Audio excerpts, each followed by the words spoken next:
Hello दोस्तों, नमस्कार। मैं Manoj Kumar Bhaskar knowledge career academy पर आपका हार्दिक स्वागत करता हूं। दोस्तों, नॉलेज कैरियर एकेडमी पर आज हम लोग 13 जनवरी 2024 का करंट अफेयर कुछ देखेंगे। ऐसे इंपॉर्टेंट चीज़ें देखते रहते हैं जहां पे आपके प्रश्न आने के चांसेस ज़्यादा होता है।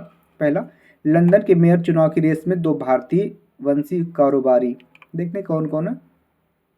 लंदन मेयर का चुनाव 2 मार्च को होना है, मतलब 2024 में। वर्तमान मेयर सादिक खान को चुनौती देते हुए 2 भारतवंशी प्रतिस्पर्धा में शामिल हुए।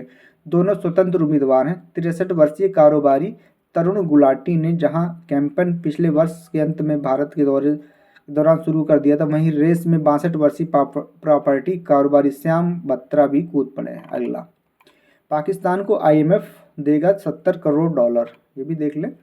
बदहाल पाकिस्तान को आर्थिक संकट से उबारने के लिए IMF की ओर से बेल आउट की राशि $70 करोड़ जारी करने की मंजूरी दी गई है। ये कदम IMF के कार्यकारी बोर्ड द्वारा उठाया गया। अगला, यूक्रेन के दौरे पर ऋषि सुनक 2.5 अरब पाउंड सैन्य मदद का ऐलान।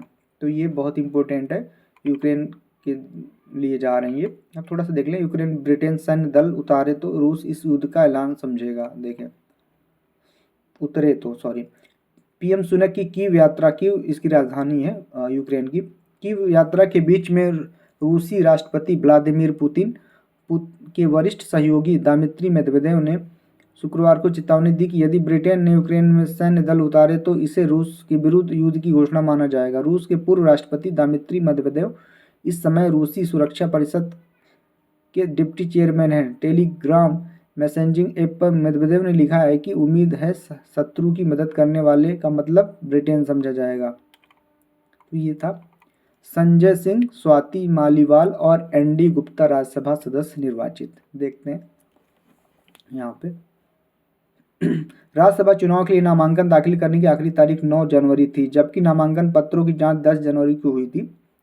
नाम वापसी की आखिरी तारीख 12 जनवरी की थी। कोई और नामांकन नहीं होने के कारण चुनाव आयोग ने आप नेताओं को निर्विरोध विजेता घोषित किया। इस कारण अब 19 जनवरी को मतदान नहीं होगा।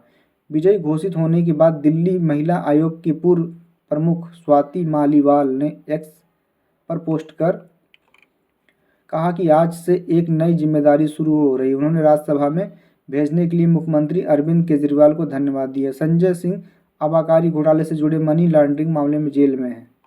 अब देखिए यहाँ पे 3 सदस्यों ने मानी गलती, निलंबन हो सकता है रद्द। लोकसभा की विशेषाधिकार समिति 3 कांग्रेस सांसदों के निलंबन को रद्द करने की सिफारिश कर सकती है।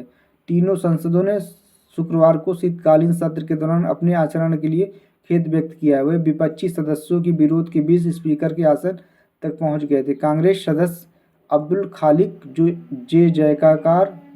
जे जयकुमार और विजय कुमार वसंत को शीतकालीन सत्र के दौरान लोकसभा से निलंबित कर दिया गया था। अगला देखते हैं। महिला जजों को बर्खास्त करने पर सुप्रीम कोर्ट ने संज्ञान लिया। क्या मामला देखें। 3 पूर्व जजों ने भेजा था प्रार्थना पत्र। शीर्ष अदालत ने उसे माना रिट। याचिका प्रार्थना पत्र में कहा कि कानूनी प्रक्रिया का पालन किए बिना कर दिया गया था बर्खास्त। यहाँ देखते हैं। चुनाव आयुक्तों की नियुक्ति के नए कानून पर रोक से इनकार।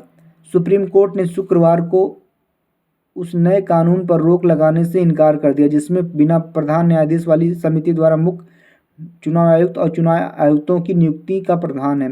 जस्टिस, ये देखिए अभी इंटरव्यू में सब पूछा गया था। जस्टिस संजीव खन्ना और जस्टिस दीपांकर दत्ता की पीठ हालांकि नए कानूनों को चुनौती देने वाली याचिकाओं पर सुनवाई को तैयार हो गई है और केंद्र सरकार को नोटिस जारी किया है। पीठ ने कांग्रेस नेता जया ठाकुर की ओर से पेश वरिष्ठ अधिवक्ता विकास सिंह से याचिका की प्रति केंद्र सरकार के वकीलों को देने को कहा है। विकास सिंह ने कानून पर रोक लगाने की मांग करते हुए कहा है कि ये शक्तियों के विभाजन के विरुद्ध है। इस पर पीठ ने इनकार करते हुए कहा कि वह दूसरे पक्ष को सुने बिना रोक नहीं लगा सकती, वह नोटिस जारी करेगी। नए कानून में प्रावधान है कि राष्ट्रपति उस समिति की सिफारिश पर मुख्य चुनाव आयुक्त एवं चुनाव आयुक्तों की नियुक्ति करेंगी जिसमें प्रधानमंत्री अध्यक्ष, लोकसभा में प्रतिपक्ष का नेता, प्रधानमंत्री द्वारा नामित एक कैबिनेट मंत्री, ये सारी चीज़ें थी। ये अगला, हाउती के ठिकानों पर अमेरिकी ब्रिटेन हमला। ये बहुत ही लाल सागर में जो चल रहा है, लाल सागर से गुजरने वाली मालवाहक जहाज़ों पे हाउती जो विद्रोही हैं हमला कर रहे हैं, जिसमें भारत के भी कई थे, मतलब कई नावों पे इन्होंने हमला कर दिया था। हाउती का 73वां स्थानों पर हमले का दावा, 5 की मौत। ईरान समर्थित विद्रोहियों ने कहा कि बड़ी कीमत चुकानी पड़ेगी। ईरान समर्थन करता है यमन के हाउती जो विद्रोही उनका। यहाँ देख लें, लाल सागर में सहयोग पर जयशंकर ब्लिंकन में चर्चा है। अमेरिकी विदेश मंत्री एंटनी ब्लिंकन और भारतीय विदेश मंत्री एस जयशंकर के बीच लाल सागर में व्यापारिक जहाज़ों पर हाउती विद्रोहियों को मामले, गाजा व यूक्रेन संघर्ष समेत कई मुद्दों पर सहयोग बढ़ाने को लेकर गुरुवार को चर्चा हुई। दोनों नेताओं ने टेलीफोन पर चर्चा में दक्षिण लाल सागर और अदन की खाड़ी में हाउती के हमले पर चिंता जताई है, जो क्षेत्र में जहाज़ों के स्वतंत्र संचालन के लिए खतरा बन गया। विदेश मंत्री एस जयशंकर ने एक्स पर पोस्ट कर कहा कि अपने मित्र ब्लिंकन से इन मुद्दों पर चर्चा हुई। अगला, हिमाचल प्रदेश में लड़कियों का विवाह का न्यूनतम आयु 21 वर्ष। देखिए, पहला प्रदेश होगा ये शायद, देखते हैं। हिमाचल प्रदेश मंत्रिमंडल की शुक्रवार की हुई बैठक में लड़कियों के विवाह की न्यूनतम आयु 18 वर्ष बढ़ाकर 21 वर्ष करने के प्रस्ताव को मंजूरी दी गई है। मुख्यमंत्री सुखविंदर सिंह सुक्खू की अध्यक्षता में हुई बैठक में लिए गए निर्णय को स्वीकृति के लिए केंद्र सरकार को भेजा गया है। प्रदेश सरकार की विवाह की न्यूनतम आयु बढ़ाने का उद्देश्य लड़कियों को करियर बनाने का अवसर देना है। सामाजिक न्याय एवं अधिकारिता विभाग की ओर से लाए प्रस्ताव में कहा गया है कि लड़कों के समान आयु सीमा होने से उन्हें समानता का अनुभव होगा। जीवन में आगे बढ़ने के लिए विवाह की आयु सीमा की बाध्यता नहीं होगी। ऐसा देखा गया कि प्रदेश में लोग लड़कियों की आयु 18 साल होने के साथ तुरंत विवाह कर देते हैं। मुख्यमंत्री पहले भी लड़कियों की शादी की न्यूनतम आयु बढ़ाने की बात कर चुके हैं।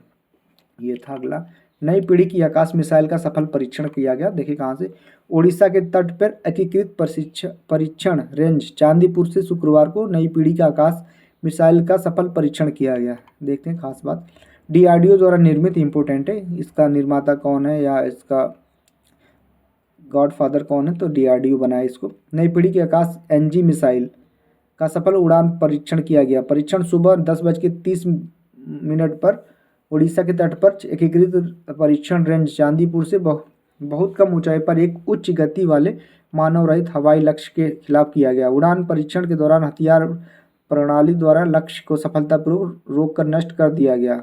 इतना अच्छा। अगला देखें, ईवीएम को लेकर चुनाव आयोग ने छेड़ा अभियान। ये आखिरी था, देखते हैं। उत्तर प्रदेश सहित 15 जिलों से शुरू हो चुका जागरूकता अभियान। चुनावों की घोषणा के 3 माह पहले ऐसे अभियान चलाने के हैं निर्देश। 3 माह पहले भी चुनाव होने, तो अप्रैल से इलेक्शन होना, तो शुरू हो गया। अगला, पंकज त्रिपाठी ने छोड़ा आयोग के नेशनल आइकन का पद। पंकज त्रिपाठी ने चुनाव आयोग के नेशनल आइकन के पद से इस्तीफा दे दिया है।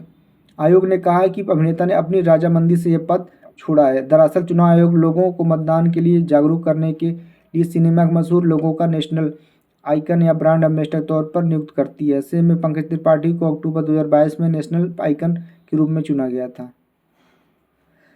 तो ये था दोस्तों, ऐसे इंपॉर्टेंट प्रश्न को इसमें देखा जाता है। अगर आपको कंटेंट अच्छा लगे तो लाइक, सब्सक्राइब, शेयर भी करें। धन्यवाद दोस्तों।